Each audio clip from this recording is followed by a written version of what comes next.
And we're live.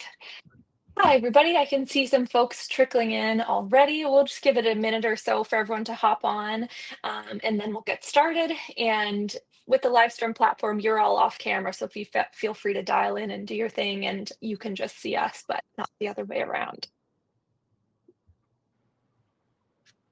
Great, we've got some folks jumping in.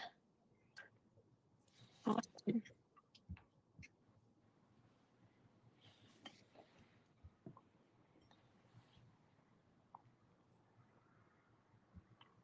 Hello.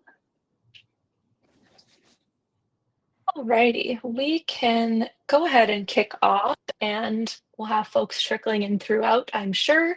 I'll introduce myself briefly and set up the event, and then I'll pass to our wonderful speakers, and then we'll get going.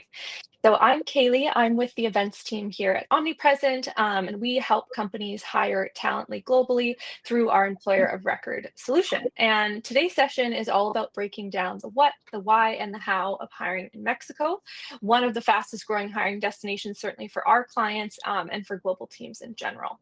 And we've partnered with Near, a leader in Latin American talent, to bring together legal, compliance, and talent expertise all in one conversation.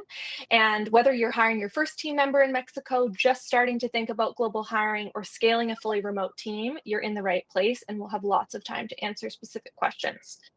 So we'll start with a few short introductions from our speakers, and we will move into a live Q&A at the end. So feel free to use that question tab. It's on the bottom right of your screen to submit questions as we go. They're anonymous, so they'll come just directly to me. So feel free to share as much detail as you like, and we'll pass those along to our speakers. Okay, so maybe Franco, I'll pass to you first if you want to introduce yourself and also just tell us more about Near. Perfect. Thank you, Kelly. And hey, everyone. So I'm Franco. I'm the co-founder of Near. Near helps U.S. firms hire strong talent across LATAM, and Mexico has become one of the main markets that we operate in. I personally got into global hiring kind of by accident. So first working for a U.S. company remotely while living in Argentina. That's where I'm permanently based at, although right now I'm in Brooklyn, but I live in Buenos Aires. And after that, I started building my own team for the firm that I was starting. And I did it exclusively with people in LATAM. So our team, about 45 people, are all based in LATAM, except my co-founder that lives in the US. And so now with Near, our goal is to help other firms do the same thing that we did. And we've actually helped hundreds of other companies in the States do exactly that, meaning build teams in Mexico and other countries. So excited to share what's working in Mexico, where we see opportunities for firms that need to hire, and how to actually build a team there that will stick and perform. Awesome, thank you. I think that line of getting into global hiring by accident is actually kind of a common theme. I hear that from a lot of folks on our team too, and it's just exploded. Awesome, super happy to have you all here. And Celine, I'll pass to you now. To share an introduction. Thank you. Hello, everyone. I'm very excited to be here and share my thoughts on this webinar that Kelly helped us to organize. I'm Celine. I'm a global employment lawyer with 15 years of experience.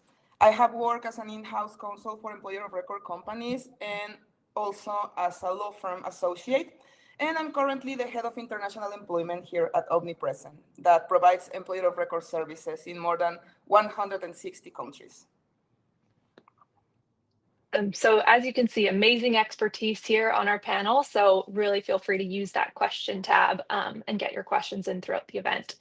So thank you both for being here. And before we dive in, I'll just kind of set the stage as to why we're hosting this session. Over the past year, we've really seen a significant rise in companies exploring Mexico as a strategic market for hiring.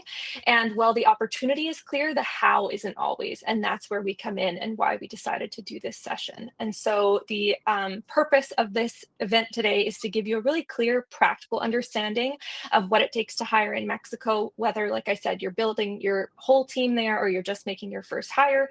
We'll cover legal and compliance basics. We'll cover what's going on in the market, what the talent landscape looks like, and how to hire quickly without setting up a local entity. So hopefully by the end of the session, you're leaving with a much stronger sense of how to move forward and with any questions answered directly by our awesome speakers. So let's dive right in. So Franco, can you just kind of set the stage for us with some framing? Like, what is the current state of hiring in Mexico? Yeah, great question. Because I think most people that are not familiar with hiring in LATAM or offshore, when they hear those words, they think about hiring people for very junior or entry level type roles, or for tasks that are on the simpler side, I would say, like some, again, data entry stuff or admin roles, which again, you can hire for, but that's really not taking advantage of the full potential that there is when hiring in Mexico. So what we are seeing right now is that the companies that are getting the most value are those that are going beyond that and hiring for roles that are a bit more sophisticated. Think sales, marketing, engineering, finance, accounting, supply chain. And again, not saying it's just on the junior level, but going all the way up to mid-level, senior falls directors, head of departments in some cases. So yeah, I would say there's a lot of things that companies can do in terms of leveraging talent. And normally it makes sense to start going from starting small, and then people and companies feel more comfortable taking on more complex roles. And so that's a little bit on the roles that companies can hire for. Yeah, I think we're going to see some of these threads of like the common misconceptions being busted throughout. I know there's similar things that we talked about on our prep call. And when you think about sort of specifically the clients that you're working with right now, are there any top roles coming to mind? You've kind of covered a lot of them already, but any specific things that come up a lot right now in terms of what folks are looking to hire for? Yeah, and again, on those categories that I sort of mentioned high level before, I think accounting, there are accountants, bookkeepers, staff accountant, even tax managers. That's a really Yeah. big one, accounting and finance, because all of the big four accounting firms have been hiring and managing and employing people in Mexico for decades now. So you can get people who are well versed in US GAAP and how the US tax code works.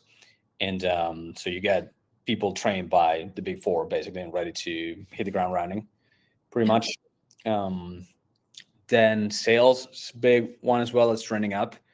And so everything from SDRs, BDRs, or more sales ops and focus roles, but also account executives. As I mentioned, I'm hiring an account executive for my team that's starting on Monday, based in Mexico City.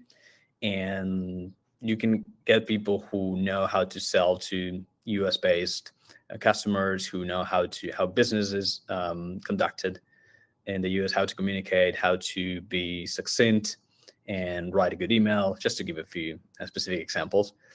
So those are two that are training really well. Plus, this is if I had to pick only three, engineering. So that's really hot field as well, and there are lots of very, very qualified engineers in Mexico City.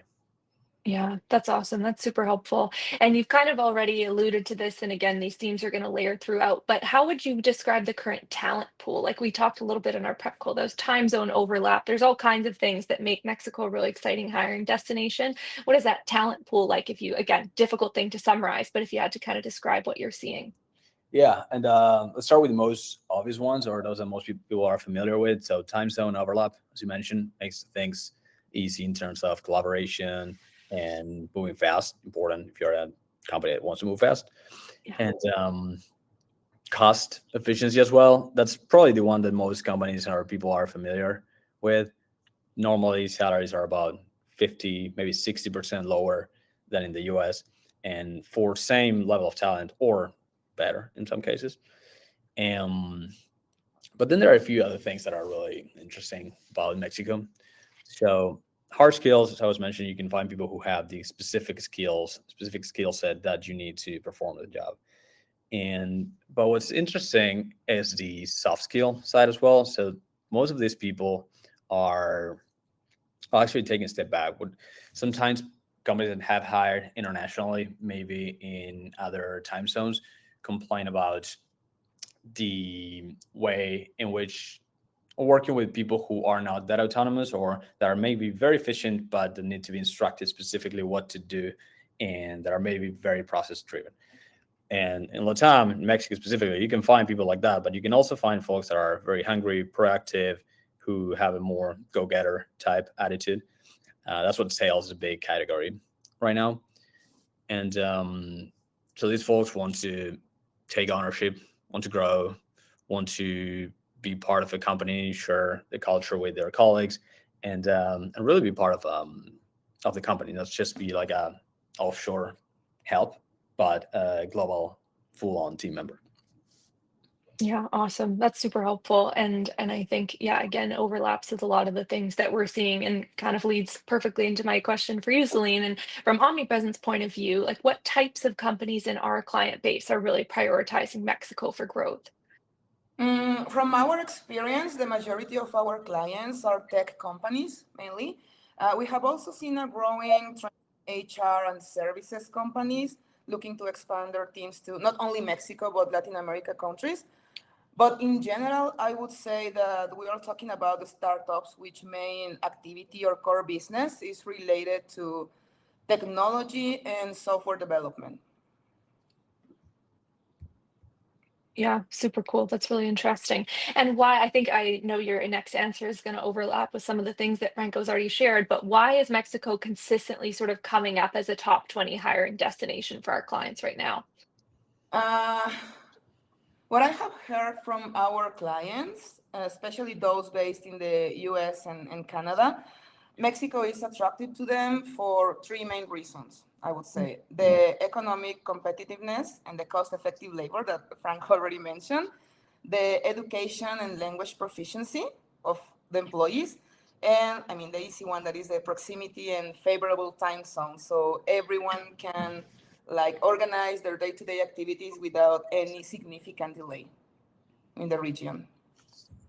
Yeah, that's a great summary. That makes perfect sense. I can already see some questions coming into. This is awesome. So we'll get to those at the end and keep dropping them in the chat here. There's one Um, more, Callie, if you yeah, excuse me to interrupt, but normally folks in the US feel more comfortable starting with Mexico because of the proximity, both like physically, but also culture wise. Like the US has a big, like Mexico has a big influence in the US and the US in Mexico as well. And so that makes Mexico feel more approachable, at least to start with. yeah. So we see lots of companies starting there and maybe then expand to other countries. But Mexico feels like more better known, I would say, for a US employer or company hiring manager. Making their making their first global hire. Yeah, that makes a ton of sense. And so I'd love to get into more of the kind of practical details that you're seeing at Near. First around like salary benchmarking, and you've already given a couple stats around that, but what would be tips for a company that's just starting to think about making their first hire? How do you conceptualize salary benchmarking? What should you be thinking about? Yeah, so a good point to start is that 50% that I mentioned, 50 to 60%. Sometimes it can be even more aggressive, can get up to 70%.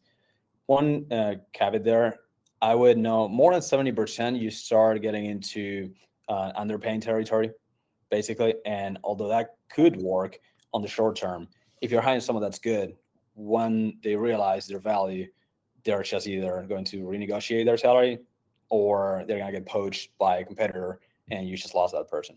So what we normally recommend, what we think is a smart approach, is to take advantage of the fact that you will be saving a lot of money versus hiring in the US, but not trying to go too extreme on those savings because that ends up backfiring. And we've seen that happen. So that's our approach, what we do, and that's what we recommend our clients as well. So about 50 to 60%. And then to get more specific, it really is a matter of looking at the specific position. So for software developers, it's about 50%, 60%. Now, if it's something more specific, it can be a little bit less, a little bit more. We see more aggressive savings on the simpler roles. So an admin assistant or the more junior folks, I can throw a few numbers if that's helpful. So if you think Yeah, I about, think that'd be great. yeah, if you think about an accountant with 3 years of experience, will work at, don't want to mention the company, but one of the big fours, and knows IFRS, US GAAP, and we're talking about someone qualified, detail oriented, think about 2,000 to 3,000 per month. And that's for a full-time position. That's gross compensation for the person. Then there are other elements included that come into play. Then if you think SDRs, BDRs, around $2,000 per month in base. Should also add a variable component. But I think that can help illustrate a little bit the type of savings that people can get. And again, this is for top tier talents, not for mediocre talent. Yeah, that's really helpful. And if anyone has specific questions about roles you're actively thinking about, feel free to drop that in. And are you seeing, in terms of sort of trends around remote first versus hybrid, is there anything you're noticing about that as companies are starting to look to Mexico? Are they eventually having a goal of setting down a regional hub, or is it fully remote? Are there any sort of trends you can even speak to around that? Yes, most companies start remote first.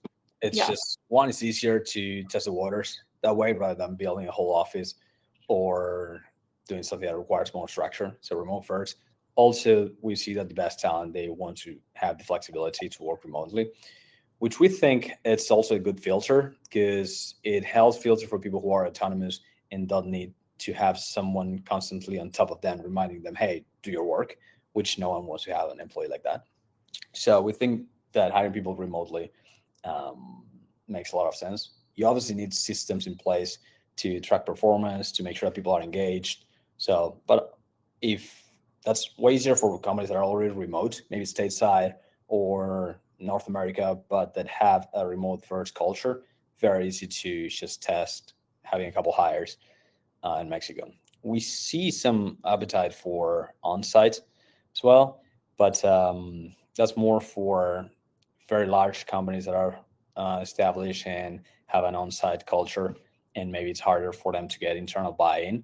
But even in that case, we've seen companies that just understood that remote was a better proposition for them, and they just decided to test it out.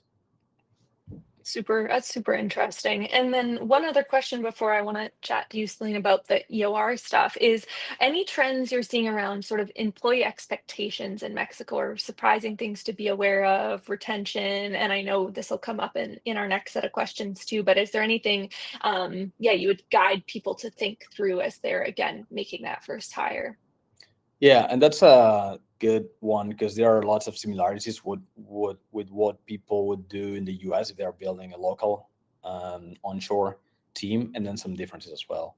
On the things that are similar is that these people are obviously interested in a competitive compensation, but they also want opportunities to grow, and they want to work with a team that's qualified, that's high performing, and that's fun to work with. So those are a few things that we always recommend clients or companies in general that are hiring to advertise if they have those, to let candidates know because those are attractive. And what else? I would say those are the main ones. Then there are things that can always make a job offer more interesting, like stipend for health insurance or perks or stuff like that. But in my experience, most people are more interested on those things that are more impactful to them, career opportunities, colleagues they're working with, who they're going to be reporting to. Yeah, that's super helpful. And it's perfect. I can see a question coming in about fostering that culture on remote teams. So we'll circle back to that at the end. Awesome. So Celine, maybe turning to you to talk about the EOR model. Could you first just explain for folks who haven't heard of it, what is an employer of record model and how does it help companies move faster to make their first hire somewhere like Mexico? Sure. I will try to keep this as simple as possible so everyone can get familiar with the concept without like getting bored with legal stuff. So basically, when we are talking about an employer of record provider, we are talking about a company that will help you expand your international team in countries where you do not have a local subsidiary or any local presence, right? Its main goal is to facilitate hirings for their clients and take care of all employment-related matters, like processing payroll, managing the entire employment relationship, and like basically all of the employees' life cycle from onboarding to offboarding.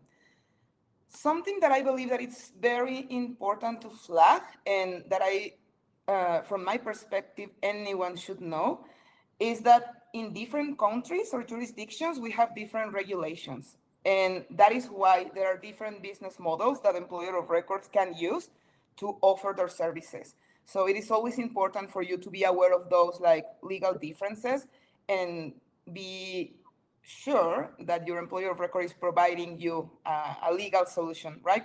Well, but that aside, the EOR model helps company to move faster, especially because we practically save the clients all of the time and costs associated to setting up an entity.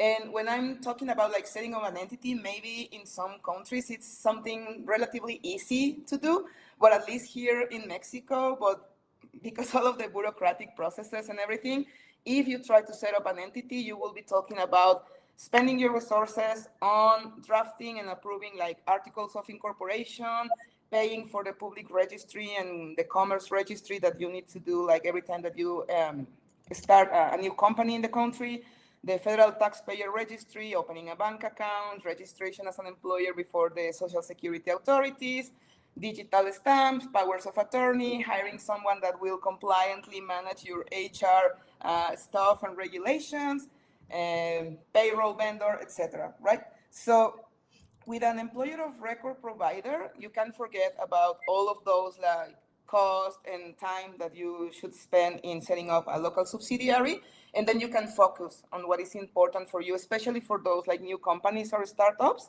that are looking to expand their teams. You can focus 100% your efforts on managing your team and your business strategies, right? So while the employer of record takes care of 100% compliantly manage your employment relationships. That's super helpful. Thank you for breaking that down so detailed. I think that's really useful for people to hear, just kind of everything that it encompasses. And do you have any specific examples, maybe of whether it's Mexico or any, I mean, you oversee tons of countries for us, but an example where the EOR model helped a client avoid a compliance risk when they were, or hiring delay? Yeah, sure. We had a case with a US-based client. They were just like looking for a meeting with us to have a better understanding on the employer of record solution that we were offering. And they mentioned that all of their new like Mexican team members were like working or providing their services as freelancers or independent contractors. The issue here is that all of those like freelancers are starting to raise concerns and questions about the hiring model, especially because they were subject to certain conditions that are not fully compatible with the concept of independent contractor that we have, at least here in Mexico and in other Latin America region. And then after a detailed analysis and having this conversation with the client, asking them particular questions about the way they were like managing the relationship or paying for the professional services, we determined that they were facing a contingency, especially related to misclassification of independent contractors.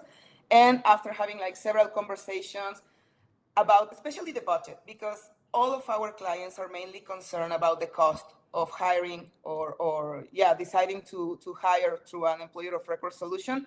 But after reviewing all of the potential contingencies and legal consequences of not trying to regularize their current situation, they determined that it was like a better solution, not only because of the compliance matter, but also because of the cost of the potential contingency. They decided to regularize their situation through an employer of record solution. It's super helpful to hear in more detail, and I think that comes up in a lot of our conversations at Omnipresent, the misclassification risks. So yeah, thank you for kind of spelling that out. Maybe two more questions for you. One that again, Franco's kind of touched on, but I think you had some other great examples of just other misconceptions that folks have about hiring in Mexico, maybe that we haven't touched on yet. I believe that the most common one is that hiring remote talent from Mexico is risky, especially because some of our clients are not fully familiar with the local legislation. And historically, here in Mexico, the outsourcing structure has been like heavily regulated by the authorities, but that doesn't necessarily mean that you cannot opt for an employer of record solution when you are trying to build your team in the country. I think that is the most important and significant one, and it's like a recurring question from our clients, like, can we really like legally hire an employer of record that can like manage our payroll and all of our employees? And the answer is yes, but it's a complex one given the historically like regulation and heavy regulation that the authorities have had in the country. I would say that other common misconceptions are not like legal related, but it's like language barriers will be a problem, the cultural differences. Some companies do not believe that Mexican employees can offer that level of engagement that other employees might show in the US or Canada.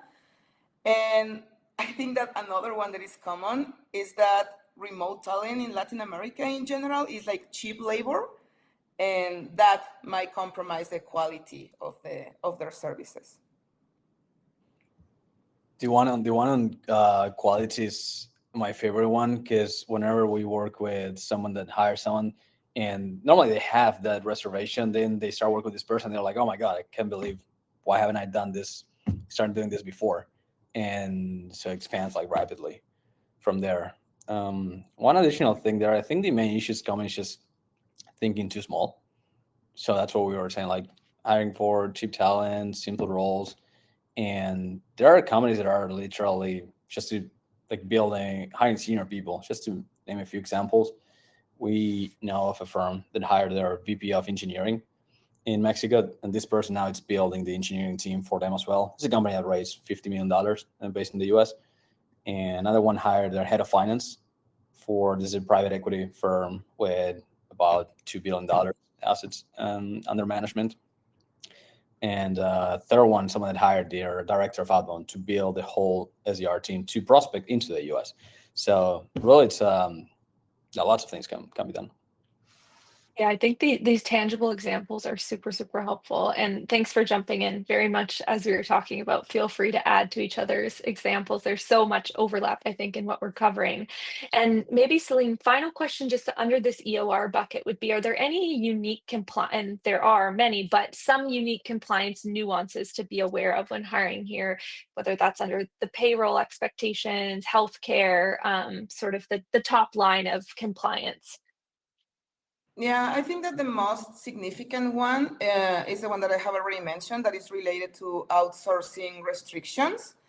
Another one that is very important when you are trying to hire different type of level of employees is the social security system that we have here in Mexico. When you are trying to use an employer of record for like managing your team, you need to be sure that this employer of record is correctly classified for the occupational hazard insurance purpose. And it's something that not a lot of companies are familiar with. They believe that just because the employer of record is saying that they can onboard whoever they need to hire in Mexico, they are covered.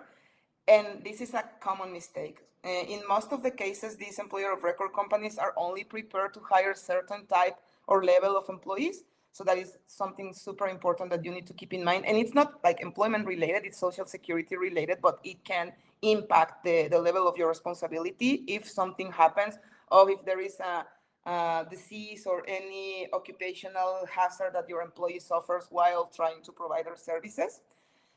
I also believe that the termination process in Mexico is a tricky one. It's complex.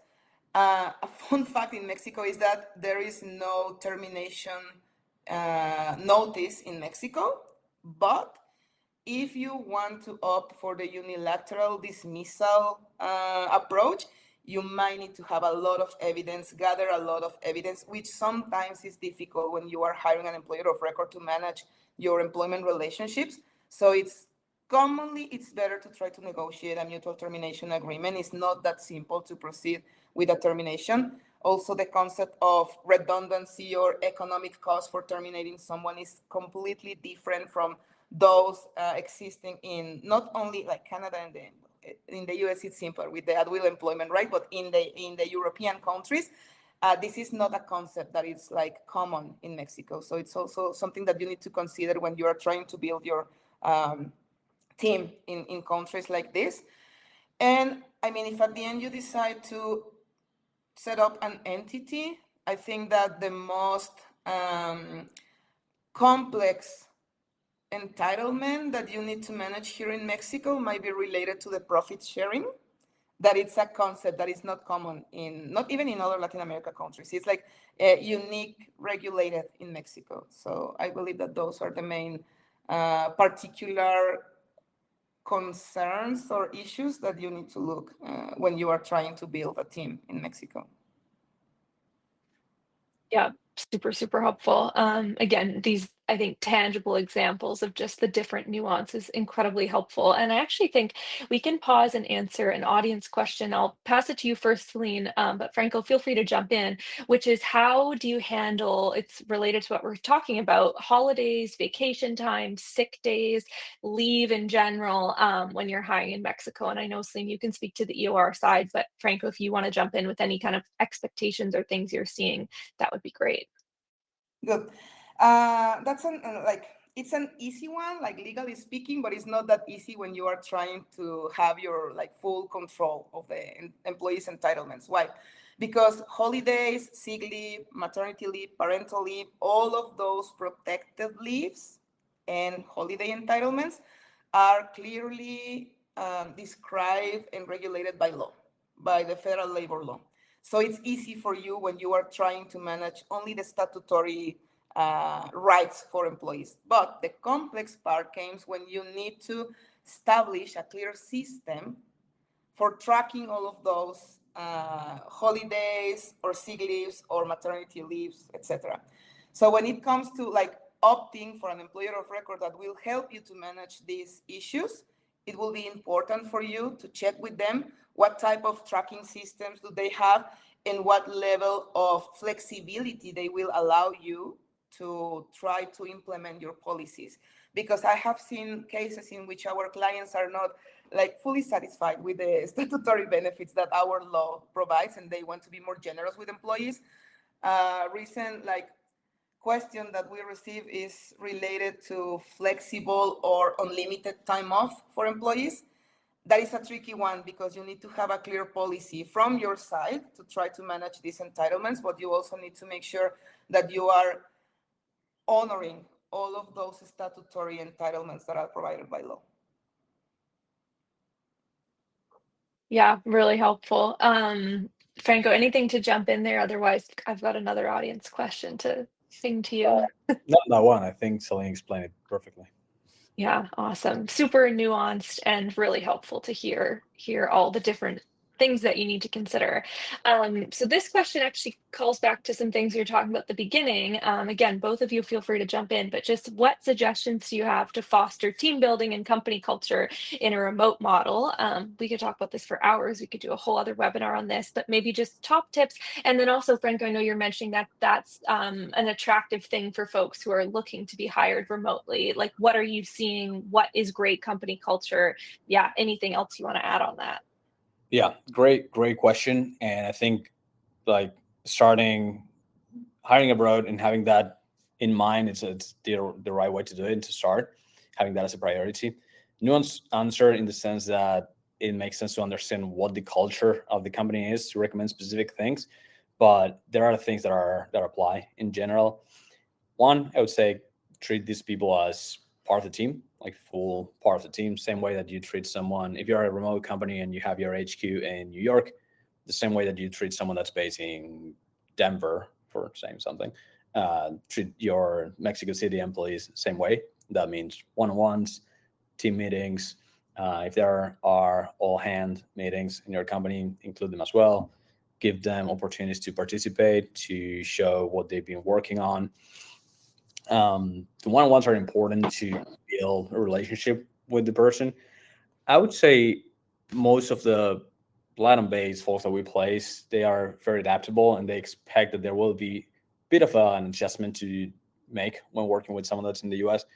Folks in the US tend to be like very straightforward and direct. So I would say keep doing that. Don't need to change that.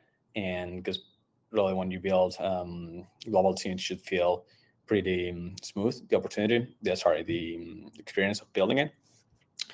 Opportunities to grow, assuming that you want to build a culture where people want to push themselves and grow and help grow the company, that's important. So if you can show them what their next step will be, how to get there, you can coach them into getting there. people will appreciate that opportunity. Again, assuming that you get the right person with the right traits. And this is a sort of a next level thing, but something that we've done and we've had clients do and works very, very well. Offsites.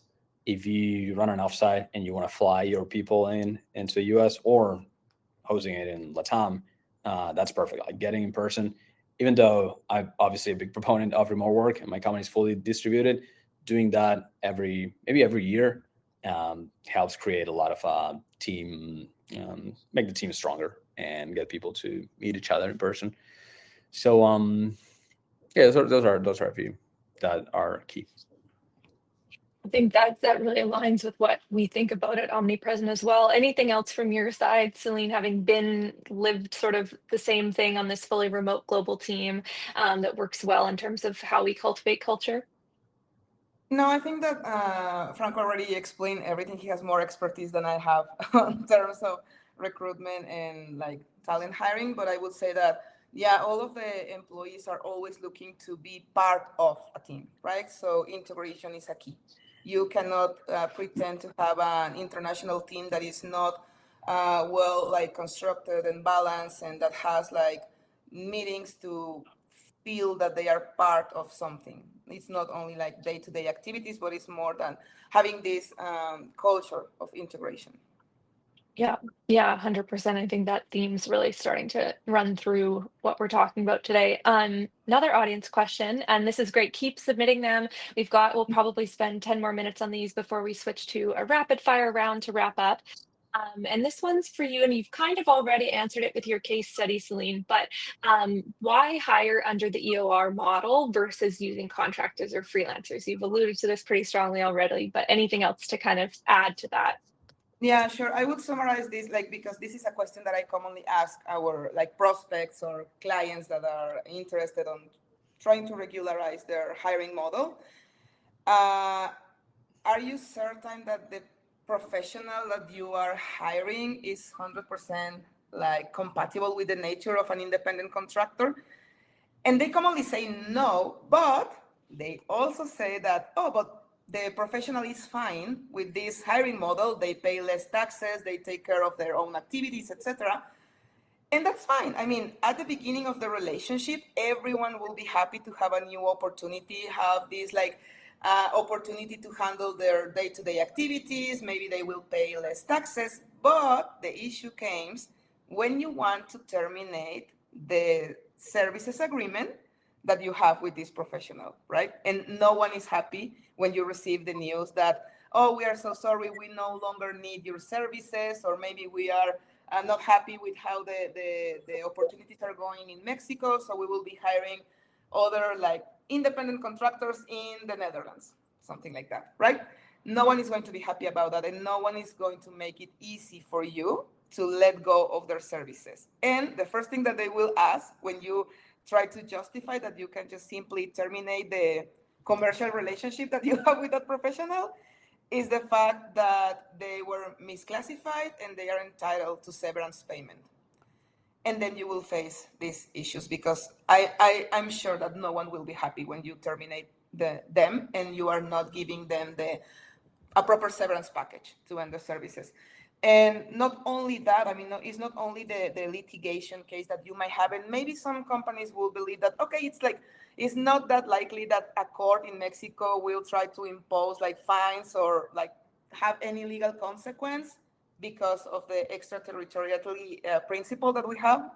But it's also related to how you want your company to be seen by potential investors. And that is something that is also very important for our clients that are like commonly startups company that are looking to expand their business globally. So when you are accused of misusing the independent contractor figure, it's not something that you want to openly disclose to potential investors, right? You always want to make them feel secure about the budget that they will allocate in your business. And the best answer that you can have when you are not fully prepared to set up an entity in any particular country is that you at least try to be compliant with local regulations by hiring the services of an employer of record company. Just need to jump in there. Franco, I see you coming off mute. Sorry, broke up a second. Say that again. Oh, you're good. No, I was just wondering if you came off mute, and I was just gonna say, Celine, I appreciate the callback to the types of companies that we're seeing as well, and just this, like, the idea of the investor piece is super interesting, and this termination moment comes up a lot in a lot of the content that we do. It's not what folks are thinking about, obviously, at the moment of hiring, but it's super important. Okay, so 2 more questions I wanna get through, and then we'll do a rapid fire round. Franco, it's kind of just around positioning Mexico in the wider Latin American market. Are there any key differences that you're seeing? How does it compare? Yeah, in terms of maybe candidate expectations, retention, anything else that comes up when you're sort of looking at all of the places that Near does hiring? Yeah, there are 3 ones. There are the main ones. 2 in favor of Mexico, and 1 is the cultural proximity that I mentioned with the U.S. And not to say that there are big cultural differences in other countries, but in Mexico it's even more aligned because of the influence that we were discussing before, and that's what makes it feel smoother and easier for an American hiring manager to start hiring in Mexico. So that's a point for Mexico. And then there's a more mature market in terms of global hiring, which is for the exact same reason. And companies have been outsourcing, even though this is not outsourcing. And when we think about the more traditional outsourcing type engagements, where companies would engage maybe like a call center or something of that sort, they would go to Mexico. So there's talent that speaks English, that's well versed in how to work with folks in the U.S. and yeah, there's a more mature market versus other countries in Latam. And finally, for companies that 100% want to hire people on site, it can be a little bit more complicated, specifically in Mexico City. And traffic is one of the main reasons. No one wants to go to the office, and so that can make it a little bit more complicated. But again, since most companies are looking for remote first and building remote teams, normally not a big issue. Yep, super helpful. Awesome. Okay, I'll just see if we've gotten, I think we want to covered most of our audience questions here. If anyone else has any others, drop them in. Final one for you, Celine, is just around, again, for folks who are less familiar with the EOR model, could you kind of walk through the practical steps of actually engaging an EOR to make your first hire in Mexico? What does that look like in terms of onboarding and kind of like almost like a checklist of what it would be like to work with an EOR provider? Yeah, sure. I mean, it's like a relatively simple process. Once you have like found an employer of record provider, you will be signing a master services agreement in which all of the terms and conditions related to the commercial relationship between you and the EOR provider will be perfectly described and set up. After that, based on the region, you might have to sign additional documentation, and especially based on the business model that the EOR is using to provide their services. But after that, the next step would be sharing the employment contract. You will have the opportunity to review the employment contract, ask your questions. In this particular step, it is important for you to have a good understanding on the flexibility that the employer of record provider might have in terms of changing the language, trying to reflect your company's policies. If they are happy with you signing like additional policies, procedures, compensation packages, especially with variable compensation packages or commissions that some sales representatives are subject to, and like different type of employees might have different compensation packages. But after you review the employment contract and once you approve it, the employer of record company will be sharing that final draft with employee, and that employment contract will be signed between the EOR provider as the legal employer. This is something important because you always need to bear in mind that the EOR is the one that will be, for all legal effects, the employer and your employee. After that, based on the like business model that they have, they will completing the onboarding, and you can just start like managing your team strategy with the employee. There is nothing further than that. They might have like different like systems for you to request the holiday entitlements, payment for certain bonuses or commissions.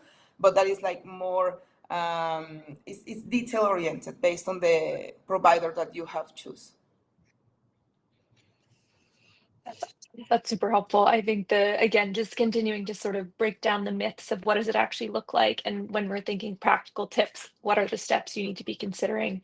Awesome. Okay, so we're going to move into a rapid fire round for our last 5 or 6 minutes here.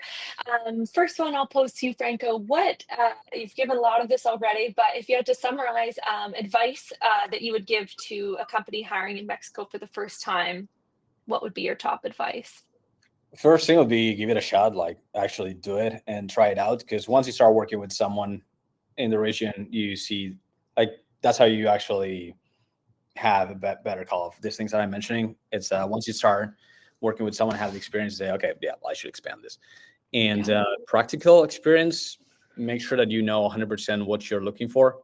Craft a good job description, a good hiring process, and make sure you know how you're going to attract and source these people, interview them, have all of that nailed down from the beginning. And so that it's not messy, neither for you nor for the person that you're interviewing. Move fast, even though there are lots of good advantages of hiring here. It's a competitive market. Because of those advantages, many US firms are jumping into hiring in Latam. So the good talent will just not be unemployed or looking for long, because they will be hired by someone else. So move really fast. That's with scheduling interviews, extending offers. Be very upfront about expectations with the person you're bringing on. And if this is a freelance job, mention that. If it's a full-time, long-term position, make sure all of that is aligned.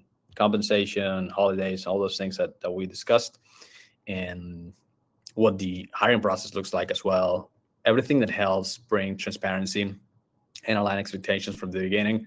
It's key to make the engagement like that successful. And then do some research first. Make sure that what you're offering is competitive, but that you're not overpaying as well, so you get those savings. That is an interesting piece of hiring in Mexico. Include other people from your company as well in the hiring process, so they can get so you can get buy-in from other folks in the firm. I think that those are a few ones. Yeah, those are awesome. Speed and transparency jump out as really useful, like guidelines. And then one more question for you is, are there any interesting trends that you're seeing in the market right now, if you're observing the next 6-12 months, that you would call out for people as it comes to kind of hiring and growth and expanding global teams? Yeah, I think it's back to the competitiveness of the market. Things are getting more competitive in the sense of salaries going up, not as aggressively as they were going up in the US a couple of years ago, but compensations are more competitive right now, and things are moving even faster right now. So all of those things that I was saying before, you could get away with being a little bit more sloppy a few years ago, but now it's a competitive market. Everything needs to be dialed, really. And then, yeah, companies are just feeling more comfortable. So I was saying before, they would hire one person and maybe a few months later try see if they could hire someone else. But now they're building teams aggressively, and part of that is because it's hard to hire in the US, and because of the work ethics that we were mentioning. That's Celine was saying, the main reservation that companies normally have. But once they see that that's really a myth, and that's actually the opposite, that many times these people work actually harder than their US counterparts. No offense, that's what we get from clients, and they just feel comfortable just hiring more people. Yeah, awesome tips. That's a helpful trend to be aware of. And yeah, speed in general right now, I think, is coming up a lot. And so then, yeah, for you, Celine, sitting from a slightly different vantage point on the legal side, maybe what would be the summary of your top tips for hiring in Mexico, related to compliance, related to thinking about this market for the first time, if you had to kind of tie it up with a bow? I would say that even if you are trying to set up an entity or using an EOR, make sure that you are managing your recruitment and hiring process with a trust partner that knows the market and can help you to understand the best practices when you are like even posting your job positions and interviewing the candidates, so you can avoid having like bad practices or like incorrect questions that you might ask when trying to hire like local talent.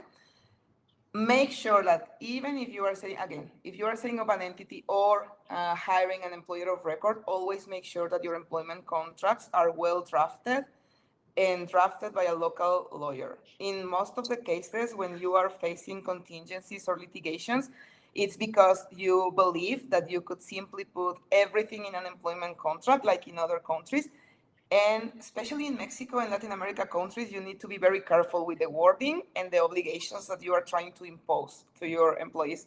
I would say that, for example, restrictive covenants are not regulated and commonly are dismissed by labor courts. So you need to be very careful when you are trying to impose those obligations that might be common in other jurisdictions or even regulated by law in other jurisdictions. And always, especially in the Latin American market, always make sure that you fully communicate your expectations and clear rules to the professionals that you are hiring. So yeah, those would be the three main advices that I could give the audience. Yeah, big buckets of advice from both of you, and I think that covers all of the audience questions that were submitted.